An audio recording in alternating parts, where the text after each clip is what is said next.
We have finally arrived at our destination, which is Group B. We're going to be looking tonight. We're going to be looking at Australia, Republic of Ireland, Nigeria, and Canada. I think, but first things first. As always, Matt is with me again. Adam is still on holiday. He will be back for Group C, but fear not, he is in this episode. We've got a very special guest, which I'm very, very, very excited to see what you guys think of her thoughts on her countries that she's done Fan Insider with. But Matt, how are you? I'm good, thank you. Just getting over the internationals that we've had over the weekend. It's some huge games that we'll probably talk about when we talk about, because one of them have been in this group, and maybe we might talk to them a little bit more further down the line when they get to their group. But it's been a really interesting weekend, that's for sure. Some ups and downs personally, but it comes with the territory when it comes to football. But that's why we love it. That's why we love it. The heartache, the stress, that when that goal goes in, it's all really worth it, ain't it? Really. But looking at this group, is this the toughest but most exciting out of all of them? I think it's up there. There's any chance that you're probably looking at this group and there's always a tasty fixture. You look at all four of the teams, so just to put it into perspective: Australia, Ireland's first World Cup, Canada, always there trying to get Olympic, already going for the Olympic medals or trying to go for the, I believe it's the Gold Cup. And I imagine whether or not they do a Nations League soon over in the CONCACAF, then they'll be one of the favourites for that alongside the US. And as I think you might want to mention, the African champions, which is Nigeria. So it's a huge group, and I think it's going to be whoever to put it bluntly, if you can get as many points as possible, either by just nicking points off Canada or Australia, you're pretty much qualified. Oh, definitely. I think I'm really excited for this group. You just don't know. You look at those games, you don't know what way it's going to go. You've got Olympic champions in there. You've got the most successful African team in there. You've got the first timers of the Republic of Ireland, and then you've got a co-host in there, which they're out to prove a point. Let's be serious. So Australia have never made it past the quarterfinals in the World Cup. For me personally, it's inarguable to say that the current team has never boasted this much talent. The headliner is obviously Chelsea's gunslinger Sam Kerr, but she's surrounded by players based at elite clubs and elite leagues, and that does include our very own Caitlin Ford and Steph Catley, but as well as Ellie Carpenter, Emily Van Egmond of San Diego Wave, Alex Chidak over in Racing Louisville, and also Man City's trio, Mary Fowler, Hayley Rasso and Alana Kennedy, which won't be a trio for very long. But as we know, they've going into this with the best form they've ever had, with Tony Gustafsson at the wheel. In the last 10 months before the World Cup, they've beat Denmark 3-1 in Viborg. They beat Sweden 4-0 in Melbourne. They beat Spain 3-2 in Sydney. And they rounded it off, beating England 2-0 in London. The latter of the result did end Serena Wiegmann's 30-match unbeaten run with an entire Sporting Passion Nation roaring them on. Can Tony Gustafsson's side now make history with what they've done in this warm-up going into the World Cup? That's the question, isn't it? Is can you build upon something that you've started with? The end, essentially, for this Australia team, I believe when he came in, he said the end game will be the World Cup. We want to lift the World Cup in our own backyard, essentially. albeit they're co-hosting it with New Zealand. But if you're looking at one of the groups that you probably put your bets into getting into, at the very least, a semi-final, you'll probably say Australia. Great talent. I think it's how you deal with them. They usually will be playing that 4-4-2 as we saw in that friendly, which a bit odd really that you get the 4-4-2 exposing a formation like a 4-3-3 or 4-2-3-1 that England usually play. It's very unnatural, but it's just the way you decide to play as a unit, as a team. And it will be interesting to see how everyone in this group deals with it. Essentially, I don't think this group will be just down to how can Australia qualify. It will be down to how can the other teams maybe expose that 4-4-2 formation against Australia. No, absolutely. I mean, I'm still quite irritated by that scoreline, shall we say, back in Brentford Stadium. Purely on the basis we obviously had no Millie Bright. I think no Leah Williamson. Leah was playing alongside Esme Morgan, who is not a centre back. She's a right. Yes, that's the one. Leah hadn't done her ACL at that point. But I actually missed Millie Bright that game. I really did. And it was just the one player you thought that would be able to stop Sam Kerr, and she was injured, unfortunately. Hopefully she's still off to the World Cup. I'm praying she's still off, because she's an absolute brick wall at the back, and I never want to see Esme Morgan as a centre back ever again. Let's put it that way. But we're not here to talk about England. We're obviously here to talk about Australia at the moment. We'll be talking about England in more further when we get to Group D later this week. But the provisional squad came out on the 18th of June, and the official 23 women's squad will be out on the 3rd of July. So at the moment, the provisional names that have made the squad are Mackenzie Arnold. Sorry, I don't know what's going on here. Ellie Carpenter, Steph Catley, Alex Chidak, Kyra Cooney-Cross, Larissa Crummer, Caitlin Ford, Mary Fowler, Emily Gellick, Katrina Gorey, Charlotte Cron, Claire Hunt, Alana Kennedy, Sam Kerr, Chloe Lagazzo, Avi Luke, Tegan Micah, Courtney Nevin, Claire Polkinthorne, Hayley Rasso, Amy Sayer, Remy Simpson, Kaya Simon, Emily Van Egmond, Courtney Vine, Claire Wheeler, Jada Wyman, Lydia Williams, and Tamika Yallop. I do apologise if there's absolutely any mispronunciations of the name there, and I probably just butchered someone's name. Again, apologies.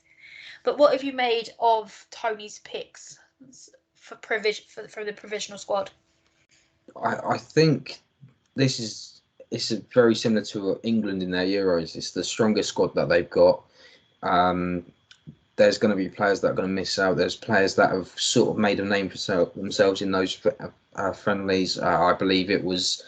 I'm just trying to find the name now. Cooney Cross scored the second goal, didn't she, in the 80th odd minute of the game against England? She sort of made a name for herself, and people started sniffing around her. I imagine if she goes to the World Cup, I think a couple more clubs will be sniffing around. Yeah, she's only 21 years old. That's what's so exciting about her for me. I have been keeping an eye on her since then, and it's just, I'm just really excited about her. And put it this way, I'm a bit of a fan. I don't normally watch Swedish football because it's not available, but I have gone out my way to keep an eye on her. And she has been doing the bits over in Sweden, I will say that. It's just one of these things that during this World Cup we're going to see a lot of 21 or under talent. I remember you mentioning on our Group A, one of the players, I can't remember at the top of my, she was only 16 when she started, but she didn't get any minutes. Oh, that was, oh my God, it was Mary Fowler. No. Yeah. No. Now I can't even remember who was in Group A apart from New Zealand, Norway, and No, it was Mary Fowler that was 16 that went to 2019 World Cup, and she didn't get any minutes, but she just turned 16, so she's just turned 20 before this World Cup. So it was Mary Fowler from Man City. yeah, so yeah, so It's all right, no worries, no worries. It's probably just a passing conversation we had, and I do remember talking about her to you. It's funny enough, but go on. But yeah, this is what I mean. Yeah, if you're looking for a young player of the tournament, you've got so many to choose from. I'm sure that I'm sure we're going to have a fantastic tournament. It's always usually is when it comes to the World Cup. You don't really have any downer tournaments unless there's any real controversy.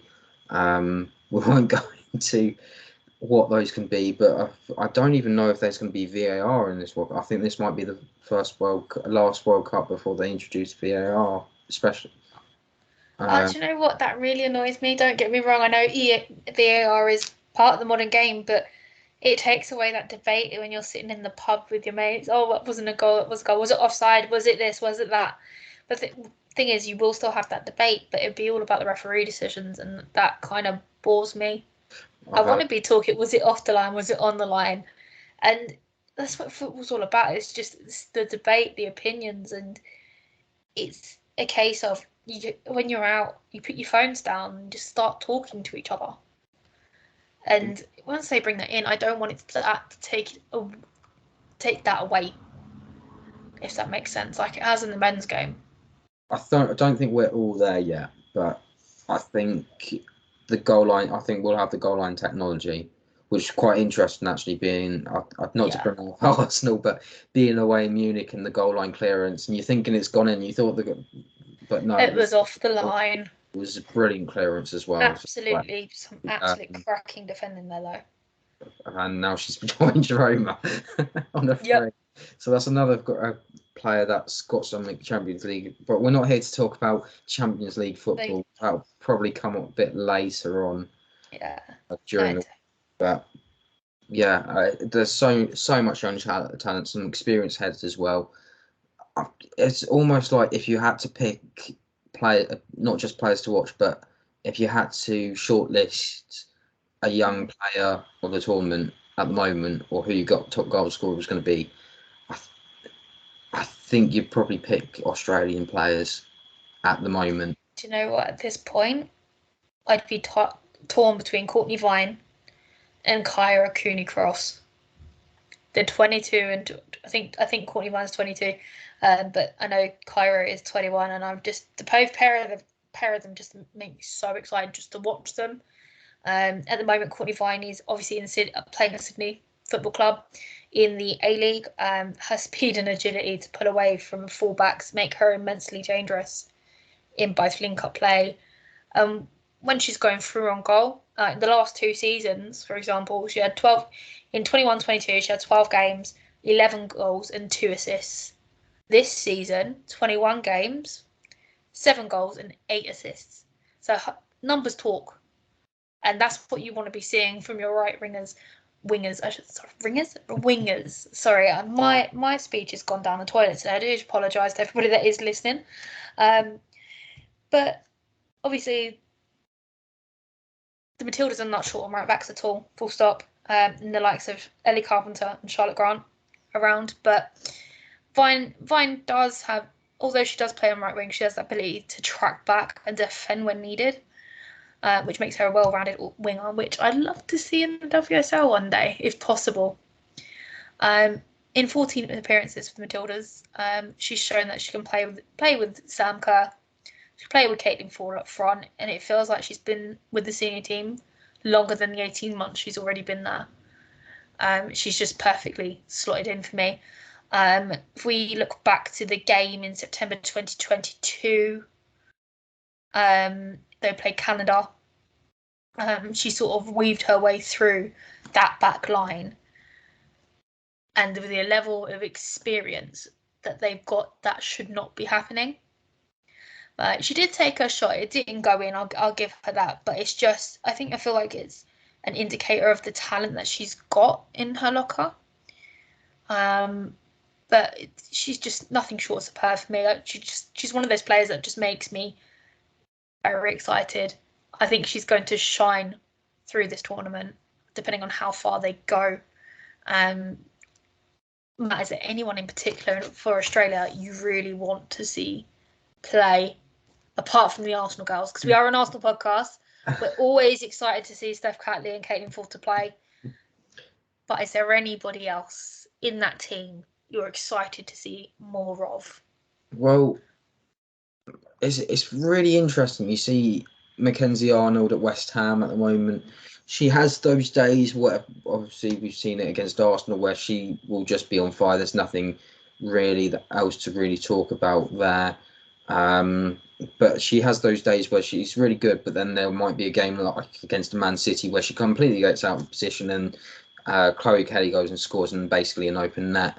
So I think the best way to describe it is almost like the Pickford effect, where you're really crap at club level some days. It might be excellent. But really quick question. I know you know this joke, but a lot of people who know me will know I call him the T-Rex of Everton. Please, do you think she's the T-Rex of West Ham? Because I can't see it myself personally. She doesn't have short arms. That's the problem. Sorry, go on. Claire, you mentioned right back. Claire Wheeler actually does play right back as well for Everton, although they've nicked the Tequila song for her. So every time she goes on the ball, that's got Tequila in me head. But she's really confident.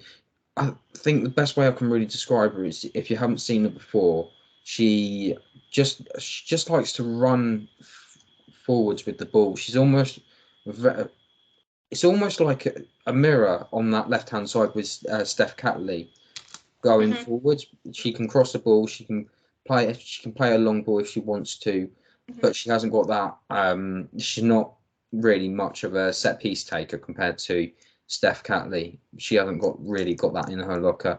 But she's not a Steph set piece master. At Steph, I should say. Can't get my words out. When it comes to corners or anything like that, she'll be in the box. That's for certain. She's another good player that I quite like. If I'm honest, I'm looking at this. Apart from Cooney Cross, as you mentioned, I'd like to see a little bit more of Ellie Carpenter. You don't see a lot of her. Courtney Fine as well. Do you know what? I'm really quite excited for Ellie Carpenter, because last year she did her ACL and she's only just got back in time for the World Cup, which I'm really excited for her. If anybody's not seen the Matildas documentary on Disney, I cannot stop recommending it enough. I have to admit, I have seen Sam Kerr in a new light, and now I understand why she is the way she is on social media. But you actually get a sort of look in on the team's lives from around the world. Obviously, you've got Ellie Carpenter in France. You've got the Australian players in England. Just quickly before we go on from Ellie Carpenter, I love the clip that when they won the Champions League last season, she's on the crutches. She's swinging left and right. Like yeah. And then if I remember rightly, you had Danielle running up to her as well, trying to stop her.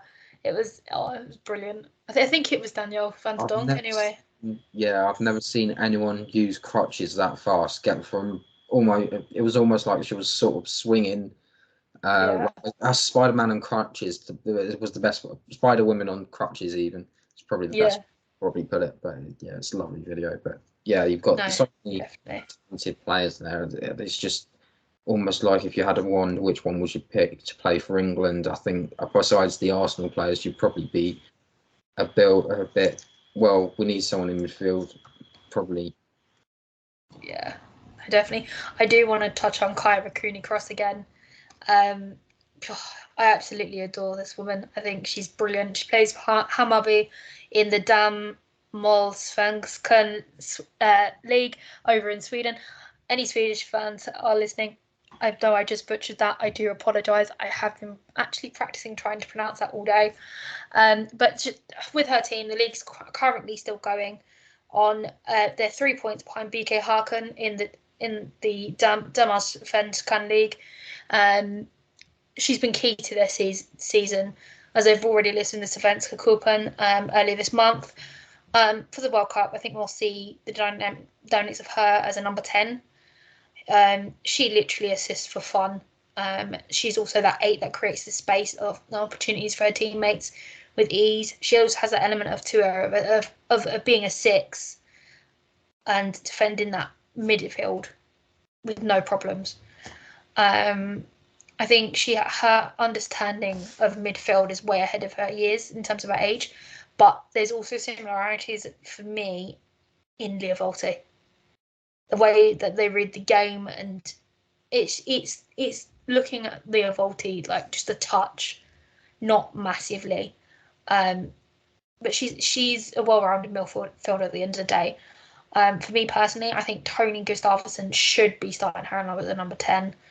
Her perfect weight, balls in the space for the forwards to get to manipulate with ease. Will obviously be essential in times where the defence and the Matildas but what am I talking about? Where the defence and the Matildas face is absolutely solid. So someone like Canada, for example, you'll be relying on her to get that ball across that defence and then into Sam Kerr, into Caitlin Ford, into Courtney Vine, for example.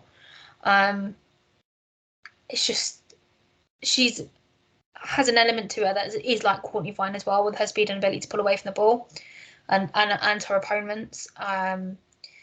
She's just so good at manipulating stillness and space for herself.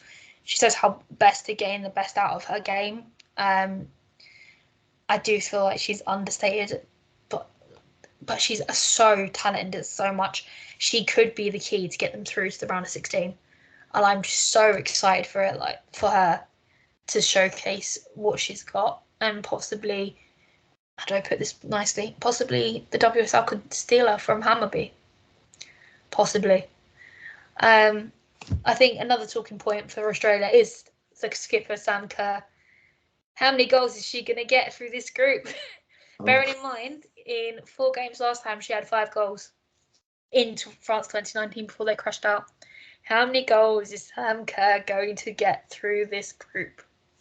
I don't think that's the question. It's about how the defence of the other teams can stop the link-up play, because Sam Kerr, we've seen it at Chelsea, she likes to have someone that she can play off. It's either been a Kirby, Pernell Harder, even recently it might be someone like a Lauren James that might just be able to put a cross in for her and she's able to get on the end of it.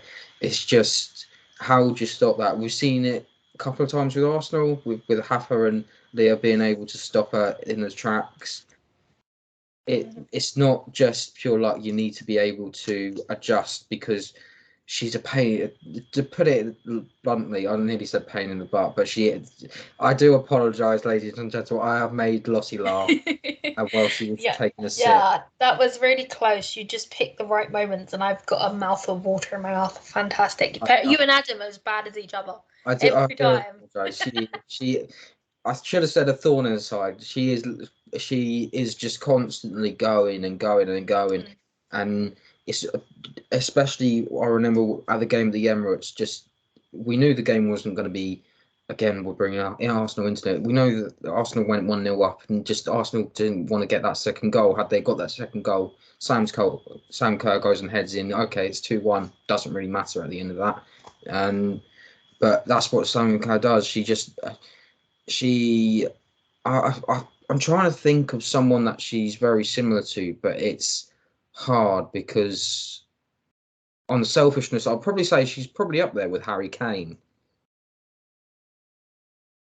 in some ways. Okay, but there's a big difference. Sam Kerr wins trophies.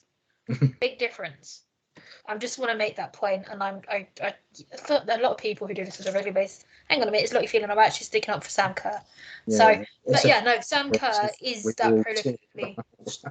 Sam Kerr this nicely. Yeah, I know. Wait till the actually starts, then we'll be going on about it. I think it's going to be interesting to hear how Sam Kerr reacts through this tournament, because obviously she's captain, and she has her own way of leading the team, which I find really quite interesting. She's not one of these big characters like that will sit there and, like Kate McCabe, for example, when she led the Arsenal towards the end of the season, she's not a massive character. Well, she is a massive character, but in the sense of she's not going to stand there and shout at you. She will try and try and say, she will tell you what to do, and if you don't do it, that's on you. But she will, I do find if she does lose, she takes it on herself and she blames herself. Which I get because she wants the best for Australia and the Matildas. But sometimes you just can't do that. You're not a one-man team. You just need to, okay, go back to the drawing board. We'll do this as a team, sort of thing.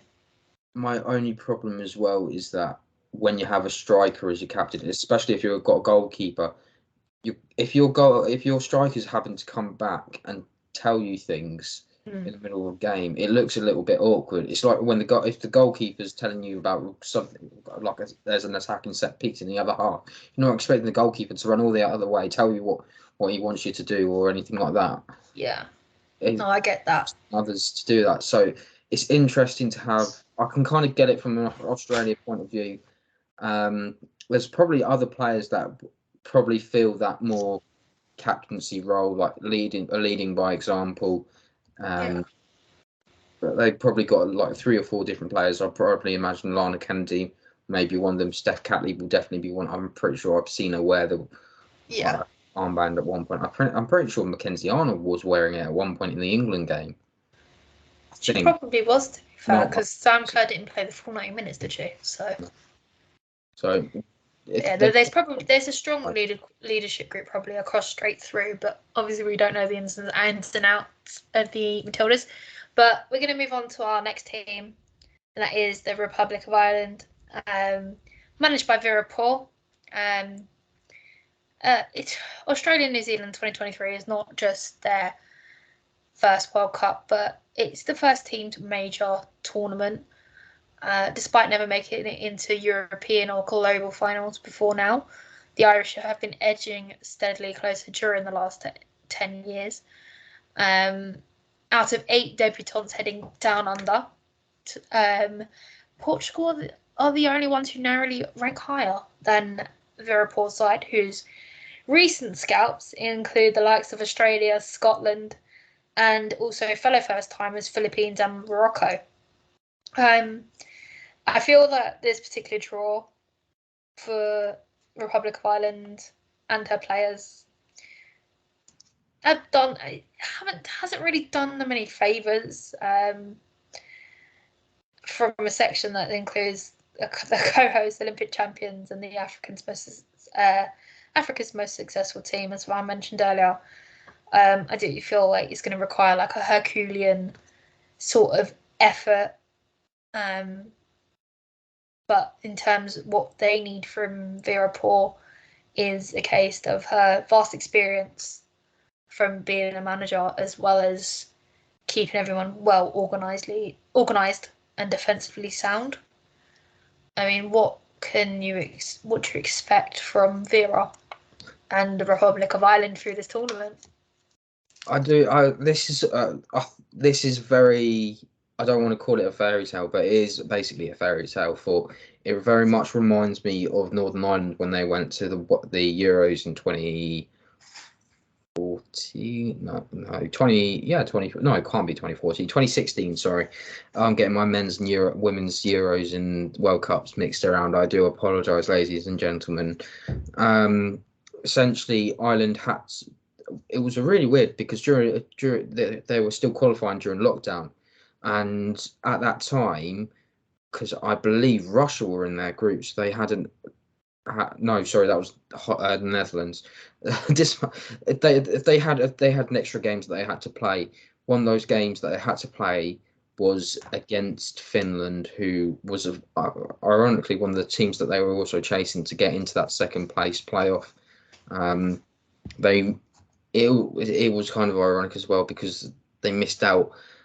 By I believe it was two goals. They missed out on automatic place, but when you look at Ireland as a whole, that whole team, Courtney Brosnan in goal, You've got Kate McCabe, the captain, Lucy Quinn, former Arsenal player and Birmingham City player at the moment.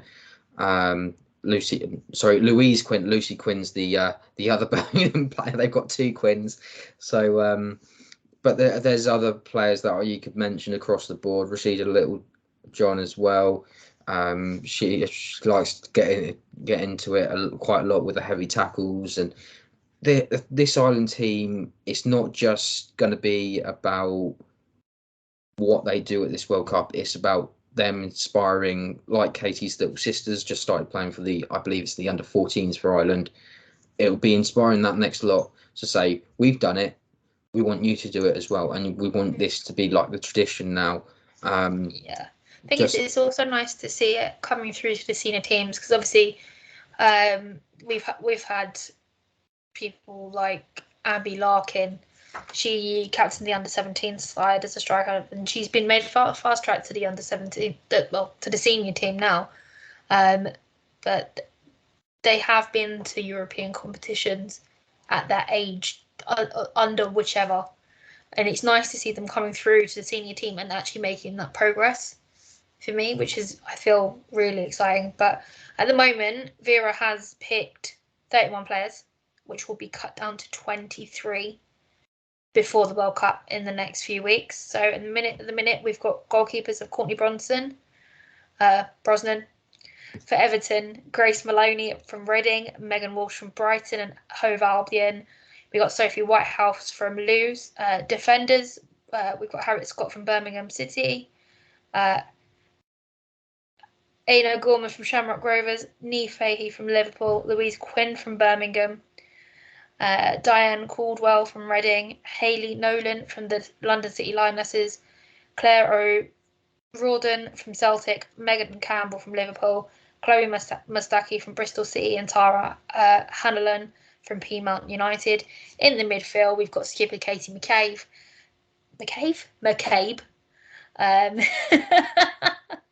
Denise O'Sullivan from North Carolina Courage. Jamie Finn from Birmingham. Megan Connolly from Brighton and Hove Albion. Lily Agg from the London City Lionesses. Rusha Littlejohn from Aston Villa. Kira Grant from Hearts. Sinead Farrelly from New York /NJ Gotham, Lucy Quinn from Birmingham City, Erin McLaughlin from Piedmont United, and up top we have Heather Payne from Florida State University, Amber Barrett from Potsdam Turbine, Kyra Carusa London City Lionesses, Abby Larkin from Shamrock Rovers, Saoirse Noonan from Durham WFC, Marissa Shiva, Washington Spirit, and Leanne Kiernan from Liverpool. Again, if I've mispronounced any names, I do apologise for butchering them. Any players in particular that jump out at you from that provisionally selected 31? You will notice a lot of these players are quite close to home. They're Scotland, they're Ireland, or they're England. They're not that far away unless they're in the US League, which is the NWSL. So even that, I'm just looking at players apart from Katie McCabe, who basically single-handedly got them qualification. There was I can't remember. Whoa! Were we forgetting the wonder goal from Denise O'Sullivan in the final against Scotland? I was talk about that. But, I couldn't remember the name, so thank you. But the fact that I think what makes it even more funnier / romantic and fairy tale-ish, if you want, is that Ireland just went to play Scotland in their own backyard at Hampton Park, and they go and win last minute of the game. It was a brilliant story. It's a brilliant story in itself. But you're looking at players. Niamh Fahey likes to make a nice long throw. It's a huge. For those that don't watch Liverpool, it's one their tactics that they use. I nearly did say Arsenal's. Do you know what? Speaking of Liverpool, I think one to watch this summer will be Megan Campbell, their left back. Her throw-ins are just unreal. especially with her long ball. I mean, she absolutely caused mayhem against Scotland. It's going to be one of those things, isn't it? It's just how will other teams cope with Ireland as well? Because it's almost not. We'll show you the way. It's almost like you've got to get past us. But Ireland have a very gritty nature about it. Just look at Katie McCabe. Yeah, well, you can look at Denise O'Sullivan and Katie McCabe's relationship. They're absolute dynamite in that midfield, and I love watching them play together. Obviously, Denise O'Sullivan is currently over in North Carolina Courage in the NWSL. She's one of the best players over there for me personally. I've only been watching for a little while, and she's one I've kind of noted down. I'm like, yeah, I like the way you play as a midfielder, but I am kind of leaning towards the Portland Thorns at the moment personally. But I'm not too sure if I can keep up with it because of the time zone difference. But so we'll see how we go. But I think with Denise O'Sullivan and Katie, they're going to be key to their tournament and how their team operates. I really do. At the moment, Denise is sitting on 101 caps and 19 goals. Is there anybody else that you think is going to have a surprising tournament from this team if they go? Well, I think it'll be quite nice send off if Rashida Littlejohn does make it. Unfortunately she has been told that she's going to be let go of her announcement. It will also be quite nice for Louise Quinn. I've done it again. Louise Quinn later. Louise Quinn. It'll be, but essentially it's going to be her first and last appearance at a major tournament. Yeah, I mean, at the Scotland game, she was on her 99th cap. Pretty sure she's gone past that now. I mean, she's obviously used to be one of ours, which always brings a smile to my face when I talk about ex-Arsenal players. But she's had 15 goals for a defender. That is pretty impressive. You don't know how tall she is. Honestly, just to put it in perspective, I know I always talk about my height on it, but a lot of the players I have to look quite high up.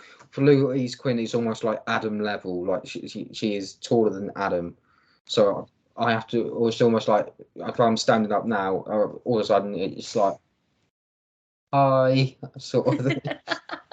she towers about. It's basically like having a.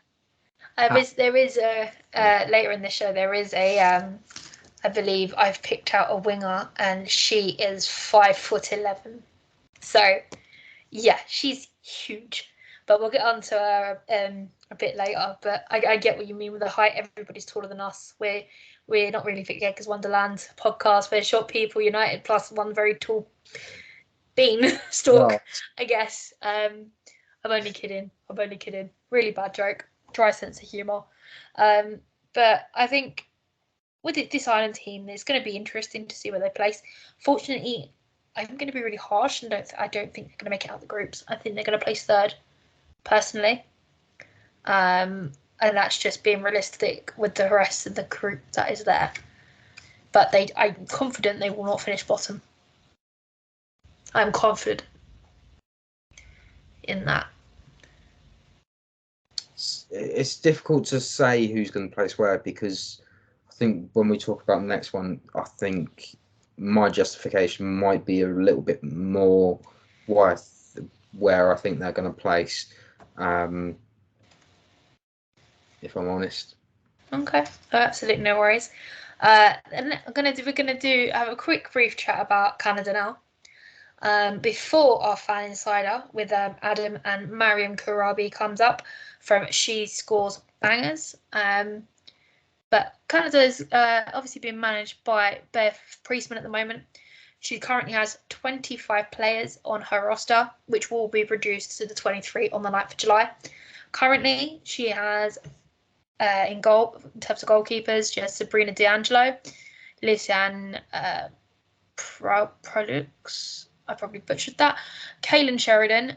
In terms of defenders, she's got Kadisha Buchanan, Alicia Chapman, Vanessa Gilles, Selena Zadowski, Ashley Lawrence, J.D. Reverier, and Jade Rose. Midfielders, Marie Yassin Alidou, Simi Ewajo, Jessie Fleming, Julia Grossoak. Oh gosh, I've lost someone's first name. That's so silly. Last name is Quinn. I do apologise. Sophie Schmidt and Desiree Scott. In terms of forwards, we've got Jordan Ritima, Chloe Lakeese, Clarissa Larasi, Adriana Leon, Christine Sinclair, Nisal Prince, Deanne Rose, and Evelyn Vids. I know I've just butchered a lot of names and I've forgotten someone's first names. I do apologise, everybody. But it's safe to say that Bev Priestman knows her team inside out, as she led them to Olympic gold in Tokyo 2021 and beat Sweden on penalties. Do you think she's looking to do something like that again this World Cup? Beat Sweden on penalties in a knockout game. I wouldn't be surprised. I don't know when that would be, but if she does that. But she did it. She did it to beat them to Olympic gold. Yeah, in the final. I meant in the World Cup. That's what. Do apologise. Do apologise. This is what we've got, isn't it? It's essentially got a very experienced squad, and some of these are at the end of their international careers. Caden Sheridan, for example, is 36 now. I believe. Please don't quote me wrong. If I am wrong, please tell me that I'm wrong. But I believe, I think she's up there as one of the highest with caps as well. I believe it's over 100. So a lot of these players are just turning up. You've got someone like Chloe Lacasse, who is currently at Benfica. She's done really well in the Champions League over the last couple of seasons, scoring that lovely goal against Barcelona. She should have had one against Bayern Munich, but apparently she found the defender. But that's again, we won't get into that. Again, that's a whole new debate. Adriana Leone, we know quite well. There's other players in there we know quite well, like Sabrina. I don't think Sabrina's going to get that game time that she wants. If I'm honest, I think she'll be there, but she'll be the number one next time around in that World Cup. If I'm honest, it's a lot of talent, but a lot of experience, but it's not very youthful. If you know what I mean, a lot of these are the peak of their careers, or just in their early 30s towards their end. Yeah, I think it's for me personally. I think there's an even balance. Obviously, the later end of everything, you've got Christine Sinclair, who is in fact 40. So, and then you've got one of the youngest is Jordan Hutima. She's 22. Yeah, she's 22. So I think it's a fair mix for me personally. But we know that Canada are notorious for getting their young talent through at early doors, and that's why there's so many caps for the younger players. They qualified for top in the Group B in the 2020 Confederation of North Central America and the Caribbean Association Women's Championship. They came 8th. This will be their 8th World Cup appearance, but they've already missed the one World Cup, which is in 1991. And their best placement has been 4th in 2003. How do you think they will fare this tournament? I'm still surprised that considering that they are meant to be a powerhouse, that they actually haven't gone further and gone and at least won it. I remember my first World Cup was actually 2015 in Canada. So watching Lucy Bronze score that worldie outside of the box, which she doesn't do anymore. If you've ever missed that goal, make sure you watch our third goal in our intro. That is the goal, and I promise you will love it as much as I do. It's just one of those things that a lot of Canadians said after that England game.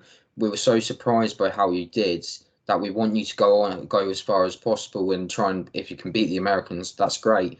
Fortunately, it didn't turn out that way because unfortunately Laura Bassett just got a very unlucky deflection and it just went past. It wasn't Kylie Telford in goal, it was the Karen Bardsley, and it was a very unlucky goal. But Just from there, I think Canada have just gone on from strength to strength. Bev Priestman's a very good manager. I think she's always up there for one of the managers of the season. I can't remember the awards, but she's always in one top 5 coaches of the year, or sort of those categories that the FIFA do, or whatever it's called. I can't remember. I think it's the Ballon d'Or.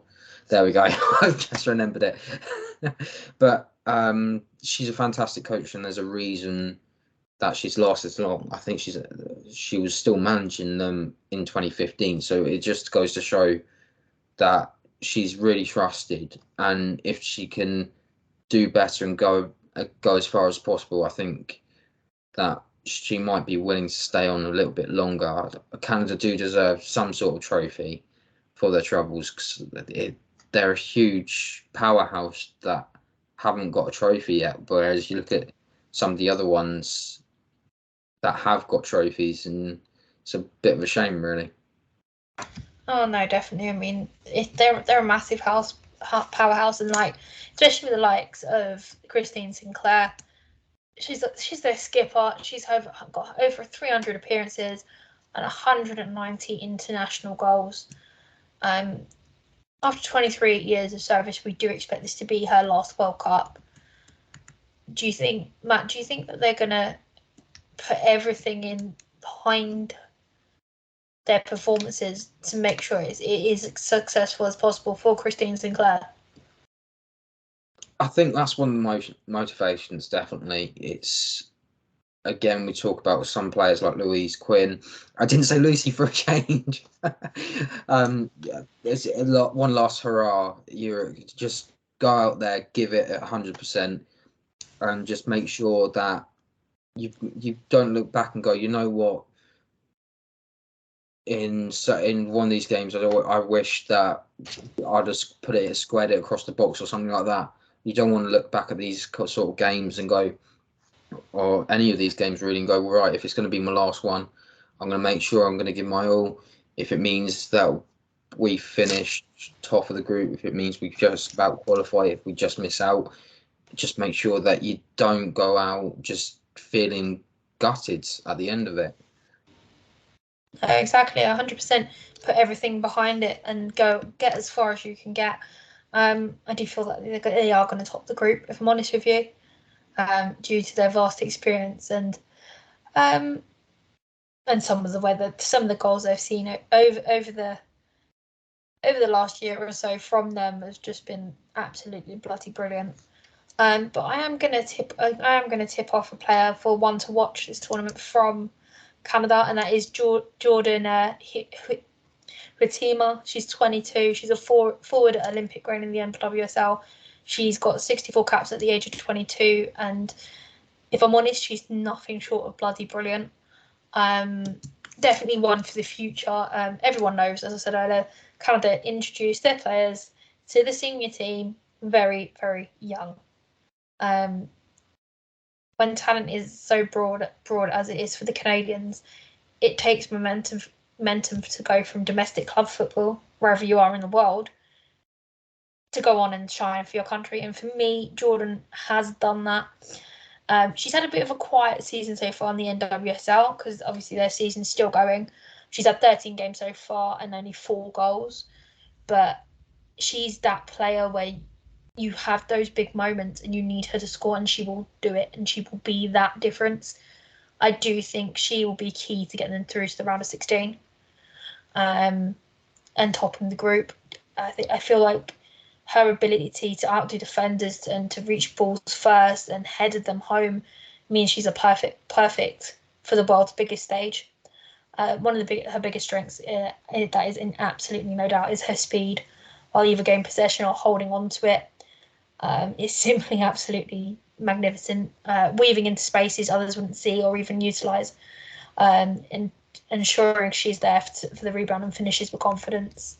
Even at 5'11", she has the height to gain jumps and head that ball home. I think this is just a major threat for her, and it only adds to her ability with her feet. And I think for me, I'm really excited to see what she can do for this tournament.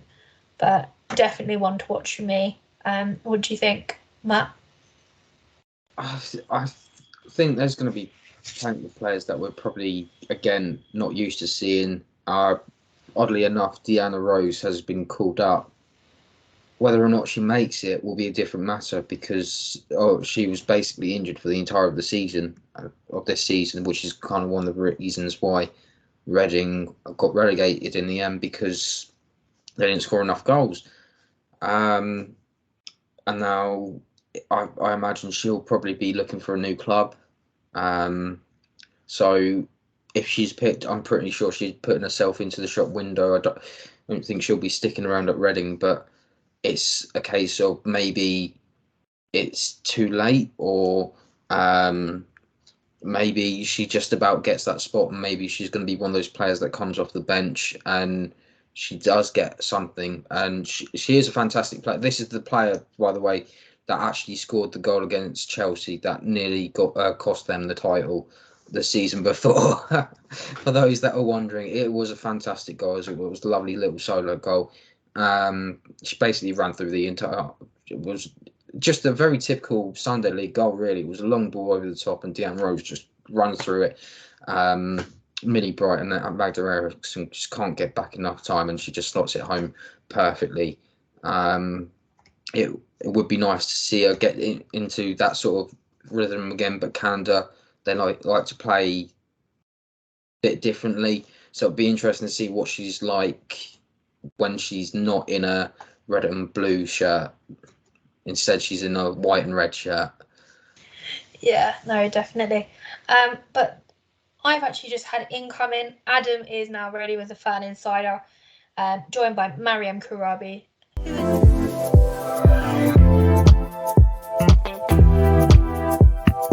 And this time I'm joined by Mariam Kourabi.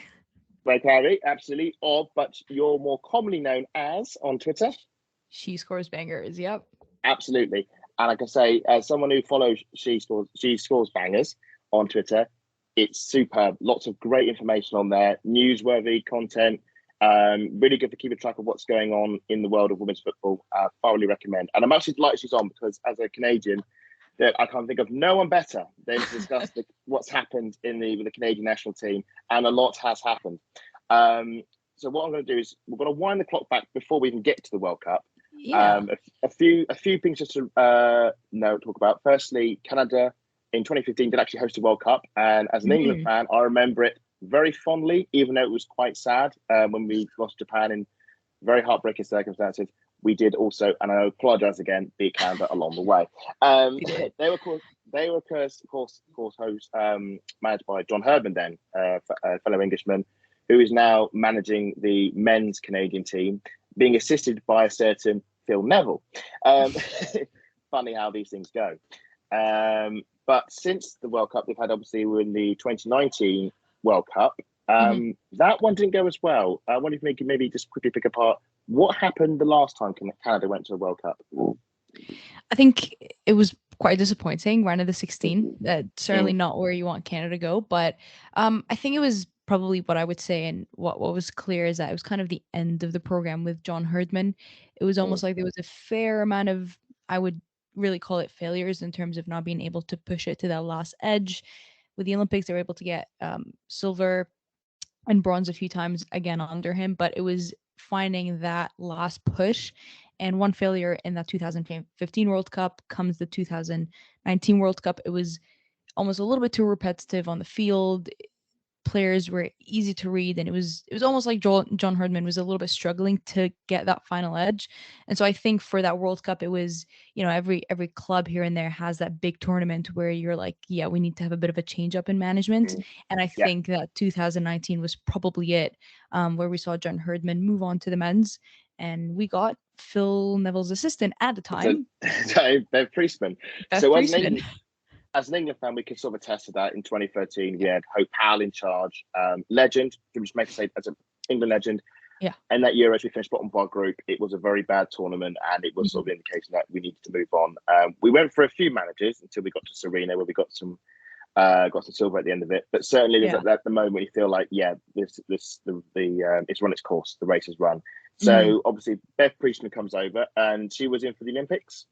Yeah, that was her first big tournament with the Canadians. And I think we can all agree that was a roaring success. Yeah.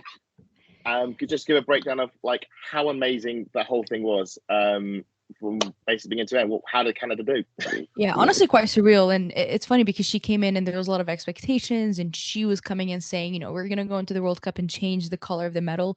Like I mentioned, Canada had podiums a few times on the Olympics, but never that number one spot. And she was coming in as really an assistant coach. Her only main managerial experiences came working with the English and in the Lionesses camp. So she came in with a pretty good resume, but never really kind of managing a big team like this. And she's quite young. I mean, she's I think probably like 36, 37 now, which makes her younger than Christine Sinclair, which I think is like so that's mad. She's managing a player that's older than her, which like, is amazing. It's wild. Yeah. It's a testament to how good just Christine Sinclair has been able to do this for as long as she's been. But as well for Bev Priestman, she's so experienced and she's so good at what she does at such a young age. And so coming into this, she put a high expectation, said we want to podium, we want to change the color of the medal. And it was, I don't know if you remember much of the Olympics, but it was kind of an interesting Olympics, one would say, because of the arrangement and COVID. COVID. I can only speak from my experience, which was we actually drew with Canada. We got quite lucky. We got lucky with an own goal near the end. So again, sorry. What I also remember is we got done by Australia in the quarterfinals. It was very, very bad. Who did you get in the quarterfinals? I believe it was the US, if I remember right. And how did that go? Oh, so good. I mean, listen, if you're a Canada fan in whatever kind of sport you're talking about, whether that be soccer, hockey, like tennis, like anything whatsoever, when you're coming up against the US, that is your biggest rival. Like I don't know what the equivalent exactly is for England, maybe Germany, but like this is the biggest rival. And so not only was this a great matchup when it was like we got a chance to go against the US, who, by the way, were not having a really good tournament. They had just gone beaten 3-0 by Sweden. Yes. So it was like we were going to capitalize on that momentum. We had been doing pretty well. We had Brazil on the way. They were pretty much the favorites going into that Olympics, really. And so it was a sweet win to get that, obviously win over them, and just an amazing feeling to have that opportunity to make it into that final. It was just to correct that was that was a semi-final. I think it was yes. So also because I can't remember that because America unfortunately beat the Netherlands in the quarters. But the semi-final, I think, and the US had to then obviously go into the bronze match against Australia, and you got to the final. Should as a point out for anybody who keeps track of these things, again, I'm going to do back in the past a bit because I remember this. We had a home Olympics, London 2012. One of the games of the tournament was America-Canada, who got, I think, sucker punched by one of the most nonsensical refereeing decisions ever. When Canada, who are winning, the goalkeeper got done for time wasting for holding on the ball for too long. I have never seen that before. No. And America obviously went on and won, and obviously won the final. So for me, watching that semi-final, America, Canada, I felt a bit of sort of justice there. I felt a bit that sort of, and I was glad to see Canada get the final. The final was a bit of a nerve shredder. I think we can probably agree. It was because it went to penalties. It did. And Sweden very nearly did it. They very nearly did it. Well, I think this matchup was quite interesting because when Canada became Canada under Bev Priestman, it was like they were Sweden, but the defensive Sweden. And so this time we were going up the attacking Sweden, like the Sweden. And so on paper, this was a really interesting matchup. And I think maybe the final for some fans was a little bit too boring. I would say they characterized it just because of just how Canada is so good at frustrating their opponents in terms of how they defend. And so for them, it was making sure they locked in their back goal, because if you don't concede, you're not losing. You can stretch it out to penalties. Yeah, exactly. And and that's kind of it. I mean, there was a fair amount of chances, but really it was locking down Sweden's attack, frustrating them, tiring them out, and doing what Canada does best, which is just defend so well. And I think we are quite lucky with the defenders that we have.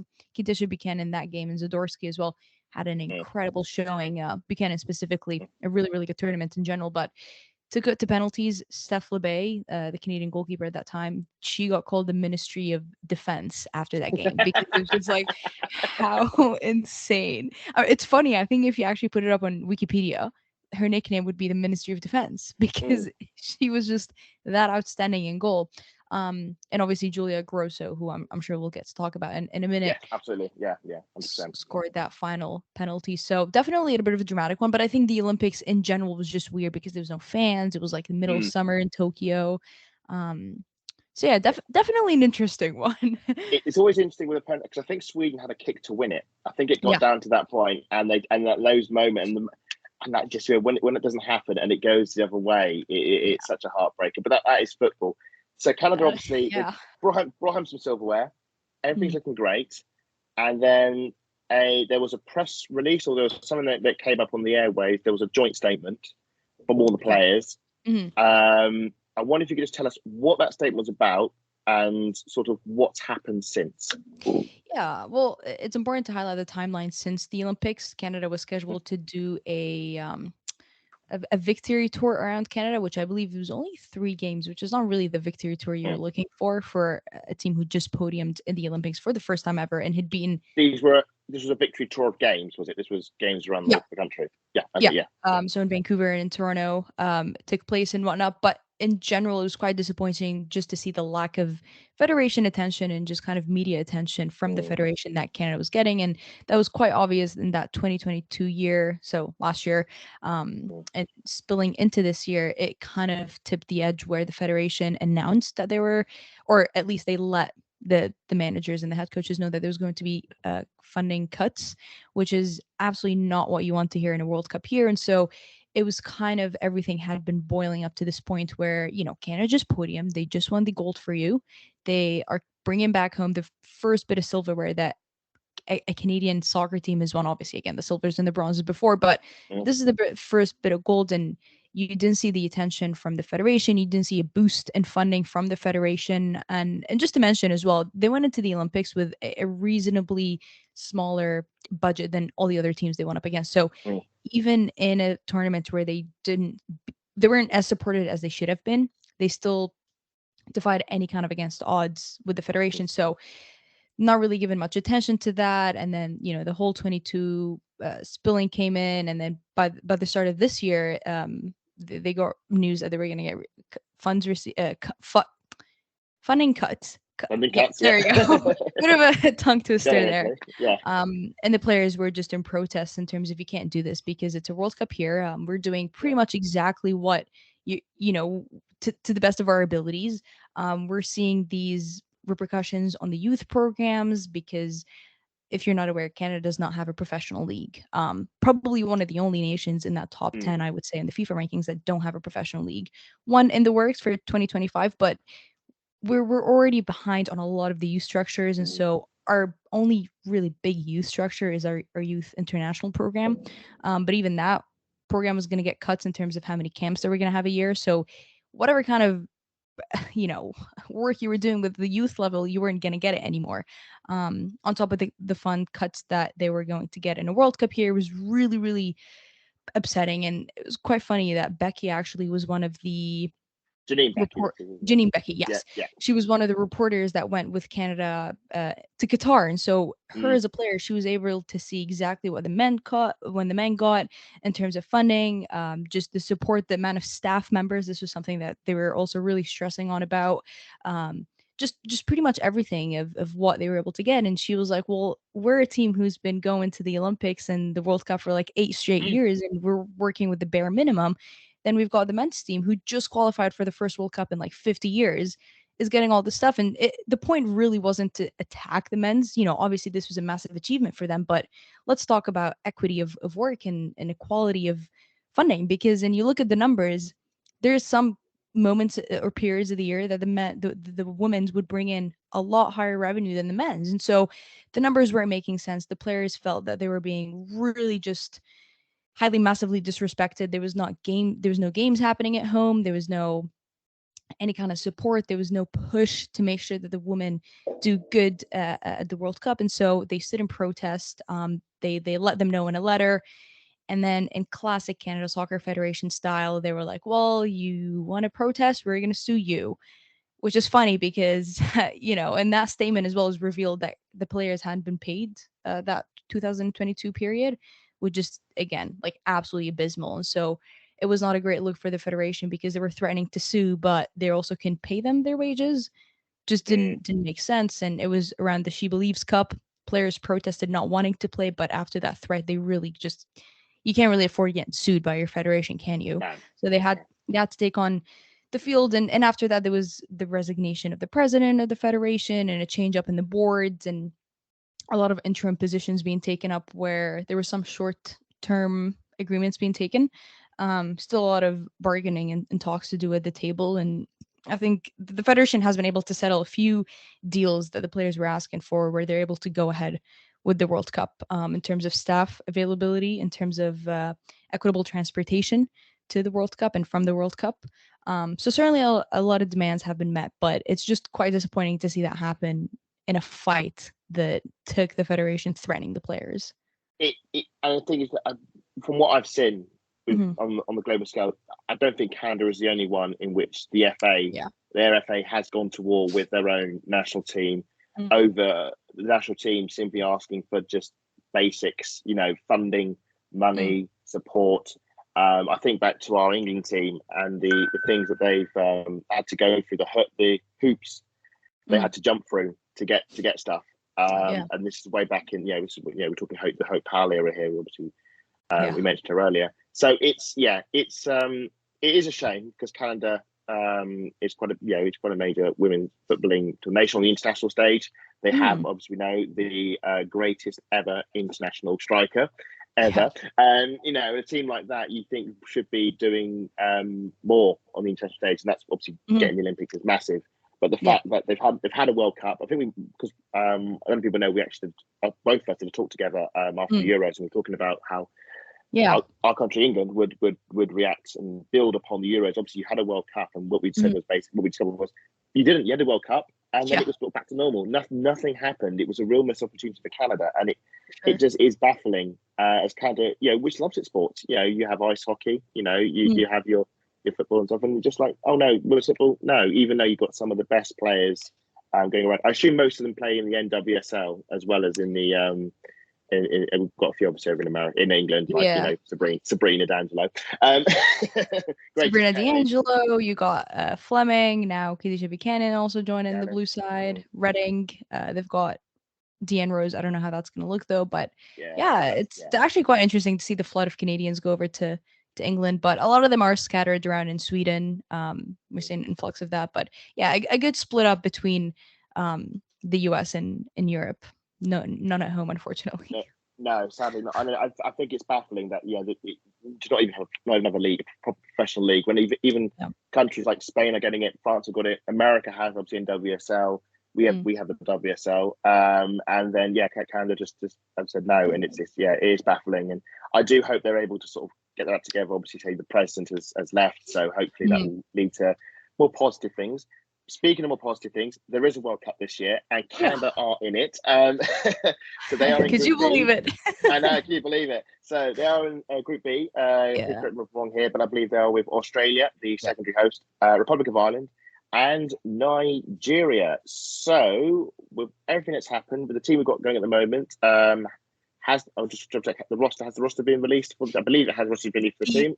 The preliminary one, There's got, I think, 2 players to cut, but pretty much you've got the main players in. So this is the pre-list, and then the final list is later. This is the right. Correct. So based on obviously the news come out, and obviously as an Arsenal fan, great that Sabrina's made it. Best goalkeeper in WSL, apart from Managensberger. So what are your hopes for this World Cup? Is this a World Cup Canada can do another Olympics and go all the way, or is it just a case of let's just get past the last 16 this time? Well, you know what? I think it's going to be a split opinion with some fans thinking that we just need to do a little better than last World Cup. But what I think is kind of interesting in this World Cup is there's a lot of favorite nations going in with major injuries, right? So you talk England, one of the big Yes, favorites. yes.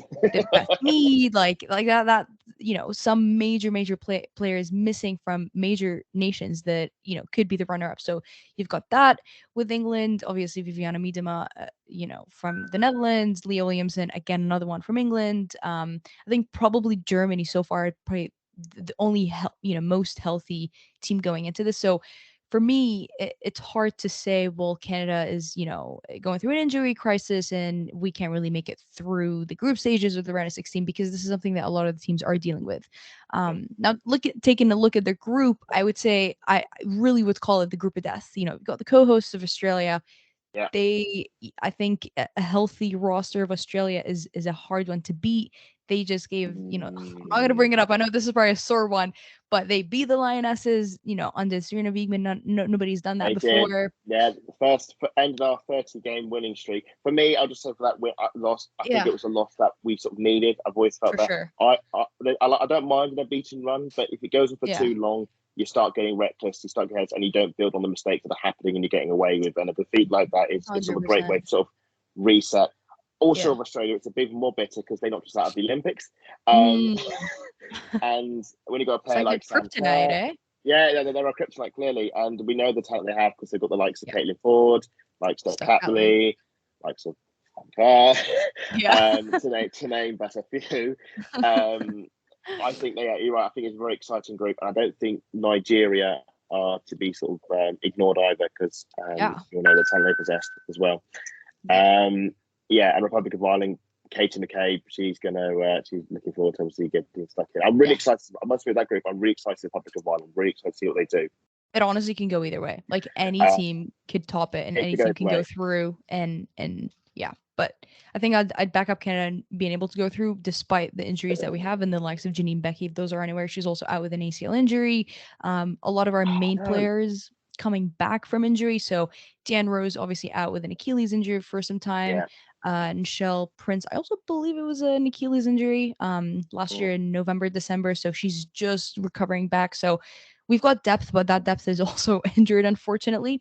But I think we really do thrive under those circumstances, and we've seen it happen over and over again. And I think it has been a very up and down year in recent fixtures, not too well in the She Believes Cup, but taking a lot of that drama that's happened off the field and being able to kind of mellow and work through that over the past few weeks, get those players back in training, and hopefully it's going to be a good camp before going into the group stages. And I think Canadians and myself, we really very much stick to the motto of like, in Bev we trust, because she has delivered when she needs to, and she makes sure that she can put on a good tournament with the squad. So definitely out of the group stages, I think that's probably the bare minimum that we ask. It won't be easy, like I mentioned. No. It won't not easy. Not easy, no. But also something I want to mention is that Canada hasn't lost to any of those three teams in the past 10 years. Like the last loss they had against any of those teams was Nigeria in 2011. So their record stands. That's a great stat. They stand they've beaten Australia twice last year, when at home. So we got a little taste of that. Ireland, I believe they've only faced once, but we've also beaten them there. Nigeria, we had a duo game against them. We drew one, won one. But in general, the last loss we've had against any of those three teams was back in 2011. So I'd say I rate us. Is there a big support for Canada back home for the team? Despite the lack of obviously a league and obviously what's happened, is there good support? And I'm assuming it's going to be good figures for viewership. Good. That's good to see, because I know obviously sometimes you go to the country, you have no idea there's time on. I should just say, for us back home, we still haven't got the TV rights sorted. There is no advertisement for the World Cup on any of the major channels, but it's just it's a nightmare. You wouldn't know there was a Women's World Cup happening in a month's time. But no, good to see that Canada have obviously got the support. You ran through some players, so I think we should get into them. There's only one player to obviously start. We mentioned earlier the great striker, the legend. Are we to see Christian Sinclair in this World Cup? Well, yeah, she's definitely making it. I think you have to Good. take her just for the pure leadership aspects that she needs to bring. And I don't think she'll be your starter, Christine No. Sinclair. But I think she will be that super sub that needs to come on and kind of shift things around. And in the locker room, she is definitely a person that you need. A lot of the youth names that we see, the likes of Jessie Fleming or the likes of Julia Grosso, or a lot of these youngsters, or even Jordan Heidema. They all kind of in a way grew up under her supervision, or like under her development. And so you need to bring a player with you like that. And she's still killing it in WSL, scoring one touch bangers outside of the box. She did that like last week. So yeah, definitely a player that is on top of her game, even still at 40. Is this going to be her last World Cup? I think we'll probably say this is going to be our goodbye to Christine, isn't it? Yeah, probably. 40 years I old. think- I can't say this is going to be a farewell. I think we can probably agree, aren't we? I mean, I know like Martha is another one for Brazil, who just seems to just keep, who's able to keep going. But it'll be a shame unless we want Canada sort of to do quite well, because I want it to sort of be a good sort of farewell for a player of her. She deserves a good send off, and something awful sure. like, I'm not willing to put the mockers on here, but going out in the group stage and just sort of going out with a whimper, it will be so unfair on a player of her caliber and her career. So yes, wishing all the best to Christine. If she can get one or two more goals, I mean, that will send the roof off. If she scores like a last minute winner, that's going to send everybody over the edge, and that'll be absolutely fantastic. A few more players I also wanted to cover. We mentioned him earlier. Yeah. Now Buchanan, play Chelsea defender. Now, as an Arsenal fan, obviously, my view is incredibly biased. But looking on, I would say that I don't think she had the greatest of seasons at Chelsea. I think, would you say? I was at the Conference Cup final. I was at the Conference Cup final when Emma Hayes made a very early substitution in the first half when she realised the game was slipping away from her, and she brought Buchanan on. And I turned to the person next to me and said, "We've got this." Yeah. And it was not, and I just felt like, and as it was, Buchanan conceded the corner that where we got the third goal from. Yeah. And in fairness, she should have also conceded the penalty when she wiped out forward in the box. But moving to the World Cup, how is she for? I don't know. Is she like we have a player in the men's team, Harry Maguire, who is just rubbish for his men's team, but gets picked for the England team, and he's absolutely fine. He's great. Yeah. Is Buchanan the same? Is she when she gets to the World Cup? Will we see a completely different Buchanan? Who just like he's like a completely different from a Chelsea sort of club, and is an absolute rocket with defence and is completely controlled. That is exactly what you will see. And I think I would agree with the fact that she didn't have the best of the first seasons with Chelsea. Wouldn't compare it to Maguire though, but I think no, but I mean no, but I see what I know what you're saying. Club and country. Yeah. No, I think she became a little bit too error prone. I think gave away one too many fouls that she usually would. And I think, not to put this on Emma Hayes or Chelsea, but a lot of the time she was played on the unfavorable side in the defense, often slipped into the left. That's not where she plays. That's not where she has been deployed. That's where you take actually a lot of her strength and you show a lot of her weaknesses when you slot her into that left side of the center back position. So with the Canadian system, she's always played that right position. Same thing with Leon. And I think it was a bit weird to see Hayes consistently slip her in that position. I'm sure there was some kind of tactical insight behind it, but I think what you see Canadian Buchanan back on the squad is that she's so comfortable. She's had the armband a few times, super solid. She just loves to defend. Like she's your go-to player to kind of have that like last minute tackle. With for Arsenal, I say you're Leah Williamson. You want that last minute tackle. It's a clean tackle. Nothing to be given away in the penalty. That's your Buchanan. And I think she in the back line, she has that leadership role. She's a lot of the times either she's playing against Zadorsky, who is a captain who, not to mention it, but Tottenham's captain. So you've got two leaders in the back. You've also got Vanessa Giles, another very well experienced defender. So for her, she's working around leaders, is a leader, is able to guide them, and is working in a comfortable position. That's where she usually likes to play. And so I think her being slotted back into her comfortable side and being able to play with just as experienced players around her that she has worked with for so long is definitely going to be kind of like a newer Buchanan compared to the Buchanan that you saw this season with Chelsea. Yeah. I do, yes. I do hope she has a good World Cup, because I mean, as much as I love, watching Chelsea fail when the few minutes to do, I don't want to see, out of spite, just seeing players fail, and I want, and I hope that her season at Chelsea. And the struggles we visibly saw there. I mean, I think Emma Hayes even like swapped her and Bright around in the centre back to try and get the best out of her.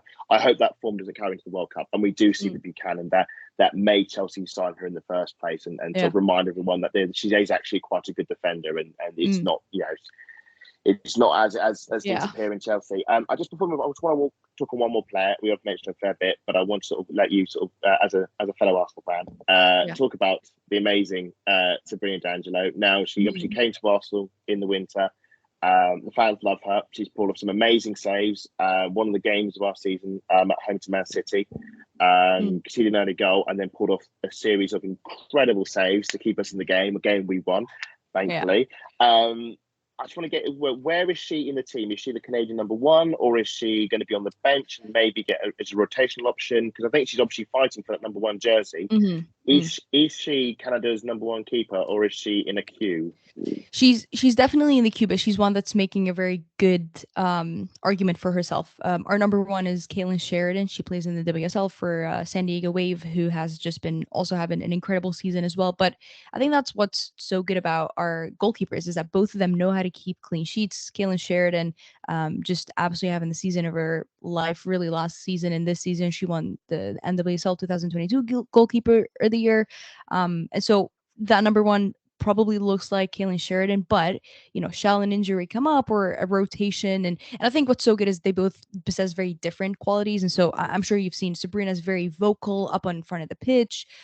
She's very well connected with her defenders. Her distribution, I think, is one of the best in the game. If you're talking WSL, you'd really have to compare with Hannah Hampton, but distribution wise is really good. So if you're trying to hurt players that are maybe playing a high line or whatever kind of opposition that you have, Sabrina D'Angelo could offer a lot that possibly Sheridan doesn't as a first goalie option. So I don't think she slots into that first spot just yet, but certainly not a downgrade from that number one to number two. No. And absolutely. And we've had in our men's team, also with Sabrina, we've already seen her long distribution be so effective. In our men's team, we have Aaron Ramsdale, who starts for Arsenal, men obviously know. And he gets an England team, and he's constantly behind Jordan Pickford. He's a very, very strong number two for the international team. We all think he should start for England. He's our England number one. And I get the impression that it's the same over in Canada with Sabrina. I'm afraid we have run out of time. Darkness is falling, and I'm losing my life. We are back. Thank you again to Mariam Kourabi over at She Scores Bangers. If you're not following her on Twitter already, go and give her a follow for all the latest in women's football. Her account is one of my favourite accounts on Twitter. So, but we've come down to our last team now, which is Nigeria. The coach over there is Randy Waldrum. This country is the best African country of all time for me. They've won more African Cups and Nations and titles than any other team within Africa. But more recently, I feel like they've petered out somewhat in recent years. And they're in the group of death. What do you think, Matt? It's a hard one when a lot of those players, you don't really know much about them. I'm sure you'll probably run them out, but the only two that I actually do know for certain is Ashley Plumtree of Leicester City and Oshala of Barcelona. No, there's definitely a few unknown names on there for me, but I think I can name probably one more than which is Uchenna Kanu. She's recently moved over to the NWSL, and I believe she's playing for Racing Louisville, if I remember rightly. I'm probably wrong. But other than that, I'm not too sure on the names and where they're based. But in terms of their 23-player squad, which is an out. In goalkeepers, we've got Chiamaka Donzi, Tochaku Olehi, Yewande Baigun. Defenders, we've got skipper Oemiibi, Osinachi Ohaile, Glory Ogbonna, Ashley Plumtree, Michelle Alozi, Oluwatsin Demitin. In midfielders, we've got Halimantu Ayinde, Rashida Ajibade, Tonu Payne, Christy Uchebe, Deborah Abidun, Jennifer Echegni, and forwards we've got Uchenna Kanu, Gift Monday, and that is Gift with a T on the end. Ifoma Onumanu, Asha Oshola, Desiree Opranozi, Francesca Ordenki, I think I've written. I might have got that wrong. And then Esther Okron Kowo. I've probably again butchered yet another team with my wonderful English, but I do apologise. But I will say this is their 9th straight World Cup. They won their quarter-final match in the 2022 Women's Africa Cup of Nations over Cameroon, although they did finish 4th in the tournament after losing to the semi-finals to Morocco on penalties. That they soon followed that up with a loss in the 3rd and 4th playoff to Zambia. In terms of the World Cup, the best tournament came in 1999 when they reached the quarterfinals. This was achieved with second place finished in Group A with wins over North Korea, Denmark, and a loss to the USA.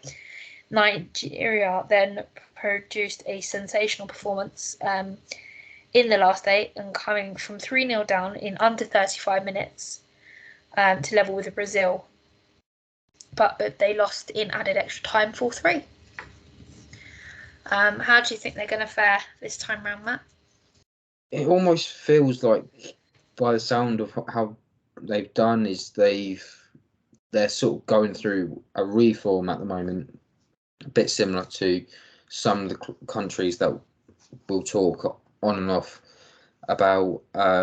Either some of them are, this is going to be their best ever finish, like in Australia. I imagine this will be their best ever finish in the World Cup to date.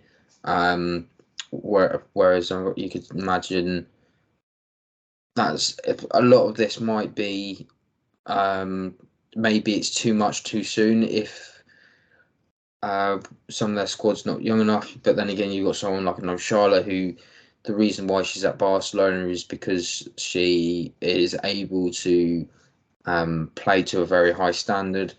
Ashley Plumtree chose to actually not to play for England. She decided to play for Nigeria instead. So and she's only just come to the national team over the last couple of seasons. So it's going to be an interesting one, but I have a feeling that unfortunately it's maybe too soon for the Super Falcons. I believe that's their name. Thank you for nodding along and saying yes. For them to qualify, I think it would be a bit too much. I imagine Ireland's will probably be their biggest test if I'm honest. I imagine Australia will probably blow them out of the water. I imagine the same with Canada as well. I imagine just that Canadian front line will just have a field day. No, definitely. I mean, Oshola, she's one of the best African players of all time. 5-time winner of the African Player of the Year, and also the first female African player to be nominated for the Ballon d'Or. But her season goes without saying. She's a Champions League winner again. She will be up for scoring some more goals for her country and adding to her caps for sure. It's also the newly sort of forward for the Super Falcons, which is 20-year-old Uchenna Kanu. She's over at Racing Louisville. This is her second World Cup. I mean, she would have been 17, 18 the last time around in France. For me, she's jet hill. She's devilishly quick, tricky. She's developed over in the USA to be consistent, a consistent markswoman in terms of scoring. I think the best goal to my memory was the one against the USA last September, although they did lose. It was still an absolute cracking goal. I think the main conundrum for Randy Waldrum is going to be, does he start her or does he bring her off the bench to terrorise everybody when everybody's running out of juice, so to speak? with her. I think another player that is looking like her last World Cup is Ome Ebi from Levante Las Planas. She's a defender, also the skipper, but she's been playing for her country for 20 years now. Her leadership, defensive prowess, and major tournament experience is second to none for me. I think with these particular players, they will cause some problems, but I don't think it's going to be enough to get them over the line to qualify for the next round. Yeah, if I'm honest, then again, the script could imagine the script if Nigeria or Ireland go through. Oh, the meltdown! But this is what the World Cup is all about, isn't it? About dreams can be made of anything, and if you want it to happen, it will. And it depends how much you're willing to put a Herculean, in terms of Nigeria and Republic of Ireland, how much Herculean effort you want to put into this, and how far you want to go. I think the best way to describe it is almost like you're watching a series or like a superhero series, and you get to the start, and this is the build up, and then within those 3 games, the 22 seasons, 23 episodes finished, or it could be a carry on into the next season of series, if you like. But within that, there's going to be so many differences of, if Nigeria can pull it off, fair play to them. It will be, I think that if they did manage to qualify, I think it'll be a story to almost rival Zambia's, as you have mentioned today. We'll probably go into Zambia a little bit more detail when we go into their group, which I believe will be tomorrow. It's on our next episode.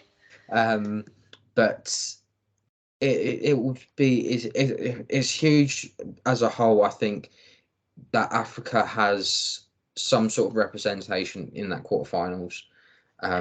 Whether or not it's Nigeria is another question. Definitely, I feel that their representation is pretty good. I mean, we've got Nigeria, we've got Zambia, and also we've got Morocco in there, as well as South Africa as well. But they are the big teams over in Africa at the moment.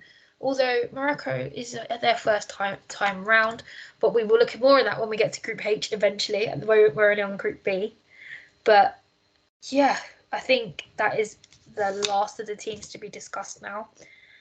And now I'm going to ask Matt for his Group B prediction, and then I'll reveal mine afterwards. Well, I thought, oddly enough, I'm going to stick to what I originally had, which was, I think Australia are going to come out first. Okay. I think Ireland are going to nick it over Canada. I know I've been very nice about Canada, but I just have a feeling that it's not just like a fairy tale sort of thing. I just have a feeling that Ireland would be, if you were to challenge someone, or if you were to look at a team and go, who would be, without a doubt, your team that you would, not least likely, but would have a higher probability of qualifying than some of the others that have come through the playoffs. And I think Ireland have a solid squad from top to bottom. It's just how they adapt. That's the next question, because that's the other thing we will have a problem with. I think Nigeria will be able to handle the heat. Australia will obviously know how to handle that heat. I don't know if Canada or Ireland can adapt as much. Yeah, no, definitely. I think, although it is the height of their winter, they're still looking at between 20 and 30 degrees in heat. I'm not 100% sure, don't quote me on that. But it is going to be set to be a lot cooler, because I remember my visit in 2016, although it was January time over here, no, March, sorry, I went in March 16. Although it was their autumn, it was still 32, 35 degrees. So it's going to be fairly warm, but it might not be, because I've never experienced an Australian winter. But I think your choices are really interesting. I've gone on the polar opposite of what you've got. I've got Canada to top the group. Australia to come in second, Republic of Ireland to come in third, and bottom of the group is Nigeria, unfortunately. I just think this is a complete group of death, and the group that Ireland and Nigeria have been dealt with is not very kind to either of them. So, but as you said, there could be surprises, and I could be completely wrong, and I could be having a nice slice of humble pie at some point.